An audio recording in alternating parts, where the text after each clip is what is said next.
What is up, chatters? Welcome back to Benrahma Fan Chat. I hope you guys are all well. And yes, I am back. My name is Emil and I'll be bringing you the latest news of Saïd Benrahma. Before we start this video, for people who are new and who are not chatters yet, become a chatter by subscribing to my channel for more of this Benrahma content. And if you want to be the first one to receive my videos, then please press that notification bell. Also, if you are enjoying this video, or if you will be enjoying this video, then like my video as well and leave a comment down, and because I'm genuinely interested to see what you have to say after hearing the information in this video. Also, if you haven't read my about page already, I do mention that opinions are a big factor of my channel, obviously coming after Saïd Benrahma. But anyways, I don't want to hog up your time. Let's just start with the first article. So the first article reads: Saïd Benrahma is expected to be called up to the Algeria squad for the 2021 Africa Cup of Nations despite worries over COVID-19 and the Omicron variant. Last week, reports emerged that the already delayed 2021 AFCON was set to be suspended once more, but the Confederation of African Football is adamant the tournament will take place between January the 9th and February the 6th of 2022. If Algeria insists that Benrahma is available from December 27th, the attacker will have just 2 matches left with West Ham this year: the Carabao Cup quarter-final versus Spurs and the Boxing Day League clash against Southampton. Following the postponement of West Ham's clash with Norwich, there is a high chance that the match is rearranged to take place in January and will be another game Benrahma will miss. As things stand, West Ham are due to play 5 times between December the 27th and January the 6th. However, Benrahma could miss an additional 5 matches due to AFCON involvement. Should Algeria reach the final on February the 6th, the 26-year-old will not be available for the February the 8th match against Watford, and West Ham's Cup progress could see him miss another 3 matches on top of a rearranged Norwich clash. So what we can break down from this information is that basically Benrahma will be missing a lot of games with West Ham this year. Okay, yeah, as I said, the conference of David Moyes speaking after the match of Arsenal will be at the end of the video.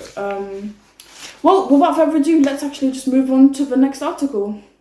Okay, chatters, this is the second article and it is by Hammers News. They have given their opinion in this article and I respect that. Also, I'll be giving my opinions. I will be not reading the full article in order, but I will be picking out bits, basically important bits to talk about. So, West Ham boss David Moyes and Saïd Benrahma has never been a match made in heaven, that's for sure. For 25 million, Benrahma has been through peaks and troughs since moving to the London Stadium. He has showcased his brilliant skill on a regular basis, but at the same time, he just hasn't delivered enough, considering his price tag. Okay, after reading that, it is understandable why they have that opinion, but do you think Benrahma is doing well for his price tag of 25 million? I think, 25 million is not a big number in talking in football, in my opinion. I think, obviously 25 million is someone that does less than Benrahma, and in my opinion, as well, as I say again, I think Benrahma is doing well so far. But anyways, let's continue to read what we have to say. So the next question in this article is Moyes handling Benrahma incorrectly? This is what we have to say. We believe there is a very simple reason why the Algerian international isn't performing. He seems to be scared of giving the ball away every time he's in possession. That is the absolute worst thing for a mercurial playmaker who is expected to make things happen. A lot of things that Kevin De Bruyne tries don't come off due to the fact that he attempts incredibly risky passes and often opts to shoot from distance. But when the Belgian does get it right, it is truly sensational to watch. Bruno Fernandes is the same. Okay, again, I'll be giving my opinion. So, From reading this, he's just comparing Benrahma. He's just comparing Benrahma to Kevin De Bruyne and now apparently Bruno Fernandes, and I can see why, because they're both mid players. They both are attacking mid players. De Bruyne, Fernandes, and Benrahma, they're all attacking midfielders. And I see why. Yeah, Benrahma, he does shoot on target shots. He does give shots from distance, and most of the time they always find the back of the net. But yeah, we can't lie here. Okay, sometimes the keeper saves it, or sometimes it's just a bit off target. So I can agree with that, in my opinion. Their style of play is the same. All three of them, Fernandes, De Bruyne, and Benrahma, their style of play is the same, in my opinion. I don't know. I can't see where Benrahma gives risky passes. Because I think, he usually brings in crosses many times when David Moyes decides to play him on the wing, because as I mentioned, Benrahma is an attacking midfielder, not a defender, maybe not a centre forward that much, maybe not a fullback, again in my opinion, certainly not a goalkeeper, but he's just an attacking midfielder, and that's how people can compare him to other players who plays attacking midfielders. And he's given a reasonable example, like Fernandes and De Bruyne. But honestly, in my opinion, I don't see him doing risky passes. I think when he passes, it usually creates chances, or usually he just tries to dribble. That's why many people call him the Algerian Lionel Messi. excuse me. That's why many people call him the Algerian Lionel Messi, because he dribbles like him, and Messi was actually first an attacking midfielder, so he kind of links to Messi. I'd see why people call him that, and I do agree with them. Again, for his dribbling, for his shots, for his just amazing shots. But anyways, let's continue. Let's read the last bit. So the last question in this answer is simple. David Moyes: sell Saïd Benrahma or let him be a maverick?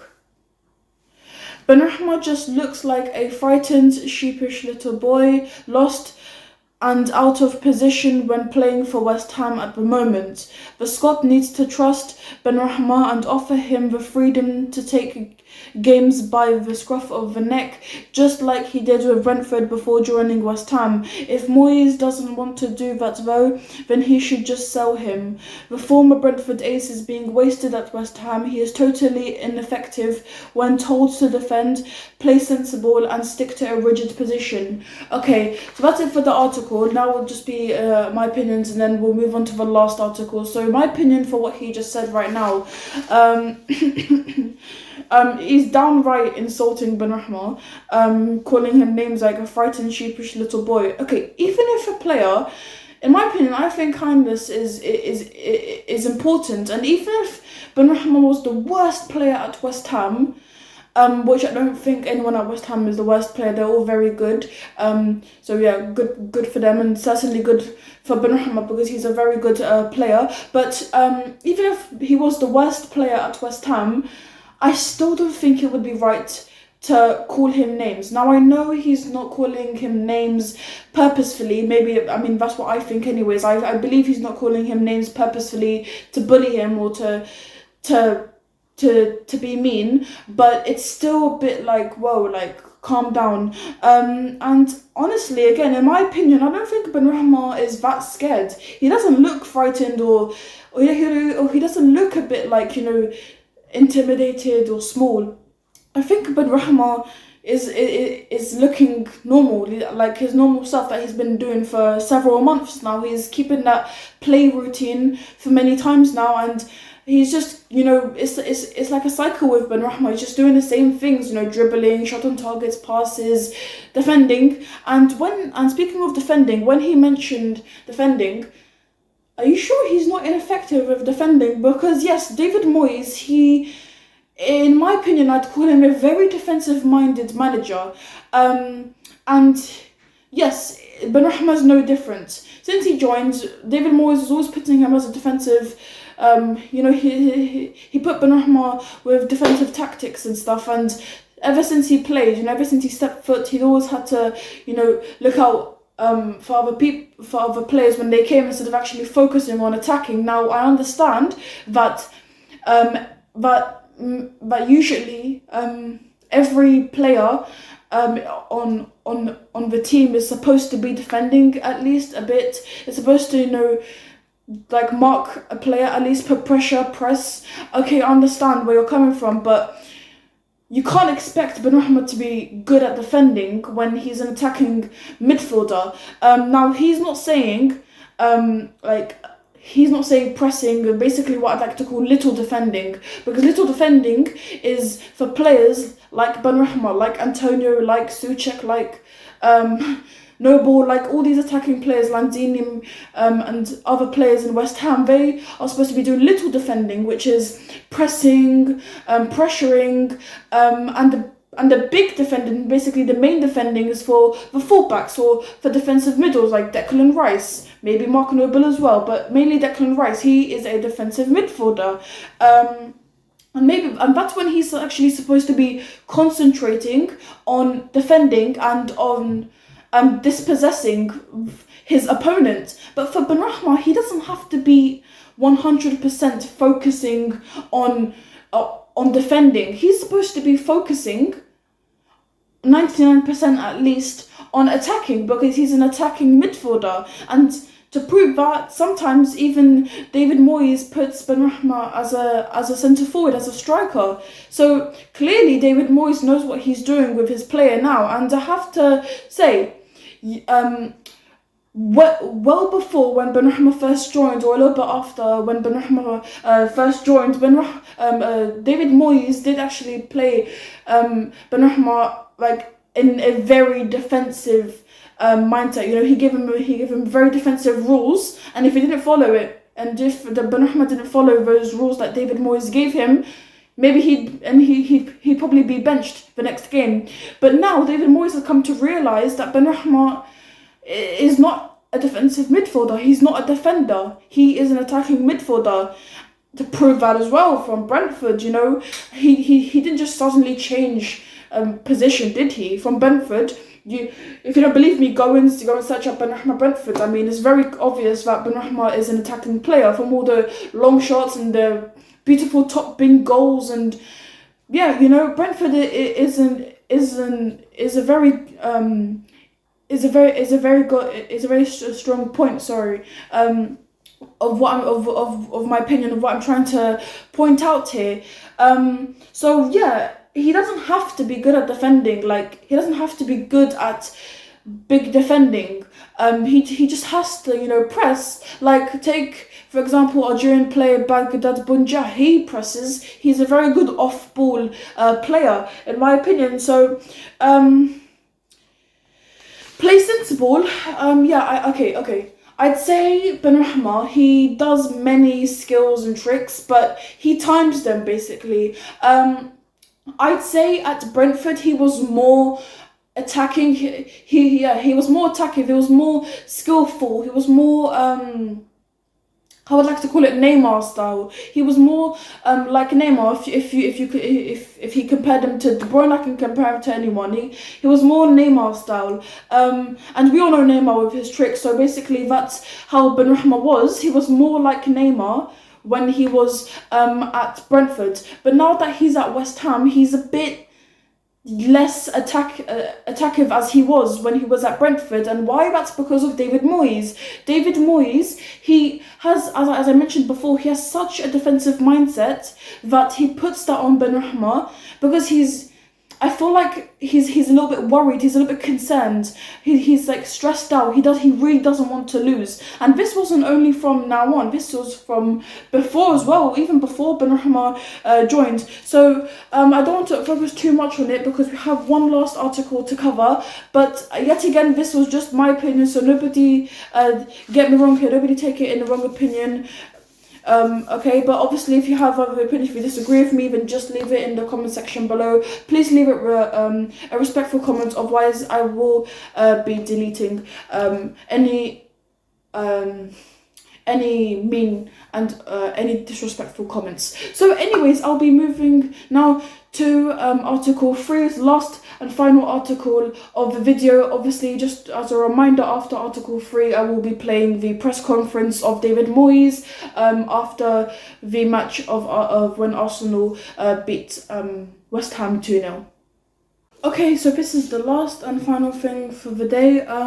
Just to let you know, I don't know why I called it an article. It's not really an article, it's just West Ham, basically Benrahma's statistics. So it involved a lot of numbers. If you're not bothered for hearing numbers, then you can just skip and watch the press conference if you want, or if you're not bothered for both of them, then you can just leave the video. But if you're going to leave right now, please leave a like down below. So anyways, for the people who are interested, so his appearances are he has 47 appearances, goals 4, assists 9, wins 24, losses 14, goals per match 0.09, headed goals 1, goals with right foot 3, goals with left foot 0, penalties scored 0, free kicks scored 0, shots 71, shots on target 23, shooting accuracy 32%, hit with work, basically how many times did it hit the post, 0, big chances missed 3, team play, assists 9, passes 926,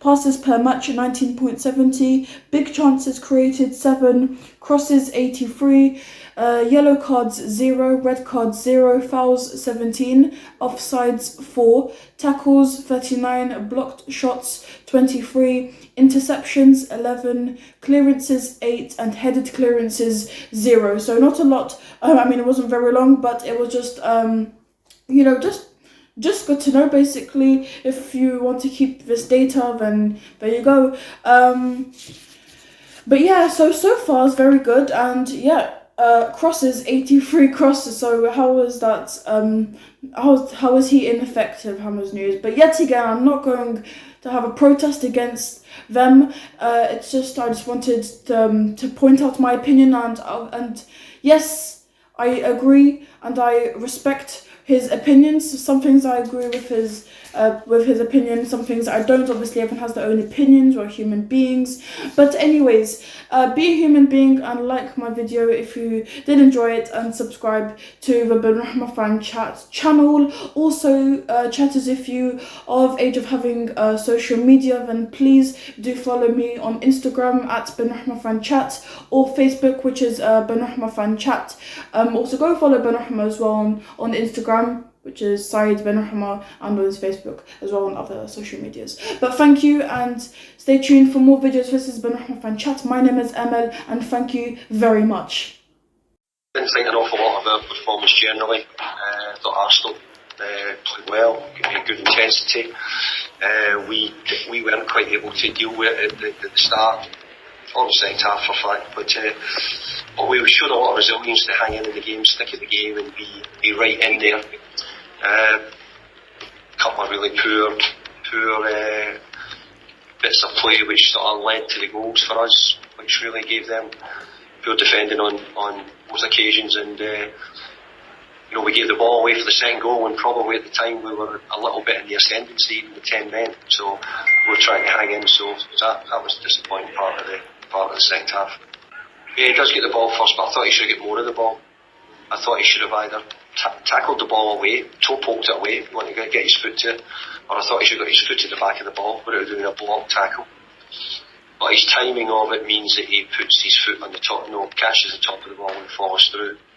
So I think that was probably the reason why Anthony Taylor had a reason to think about a decision, and I didn't think there was a need. I thought we'd made a mess of it to get to that point. We missed a header, we headed it in, it was calamity, but I thought that Vladimir could have got more of the ball, whatever way, either sort of kicking it out for a throw in or block tackling the ball.